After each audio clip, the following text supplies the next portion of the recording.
When it comes to one of the most heated rivalries in the NFL, the Dallas Cowboys and Philadelphia Eagles never fail to deliver drama both on and off the field. Last week's matchup at Lincoln Financial Field was no exception, as the Eagles dominated in a 41-7 blowout.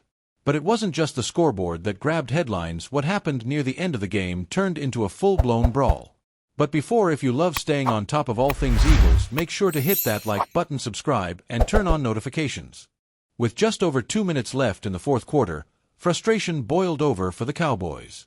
Following a 42-yard punt that landed in the Eagles' end zone, Dallas wide receiver Jalen Brooks escalated tensions by grabbing Eagles safety Sidney Brown and slamming him to the turf.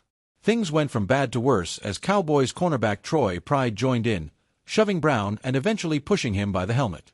Brown retaliated, grabbing Pride and hurling him to the ground. The scuffle spilled into the tunnel area, with punches flying and officials scrambling to break up the chaos. The aftermath saw all three players, Brown, Brooks, and Pride, ejected from the game. But that wasn't the end of the punishment. The NFL announced fines for the trio on Saturday. Sidney Brown, $6,981, Troy Pride, $5,198, Jalen Brooks, $5,083. Despite the intensity of the altercation, no additional players or staff involved in the melee were disciplined. This comes despite the NFL's strict memo issued earlier this season warning against joining fights, citing significant accountability measures for those who escalate on-field altercations. The NFL's stance on fighting couldn't be clearer. It's simply unacceptable.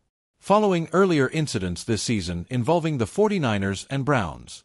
As someone who's seen plenty of these Eagles-Cowboys matchups over the years, this rivalry never disappoints. But there's a fine line between passion and chaos, and last week's incident definitely crossed it.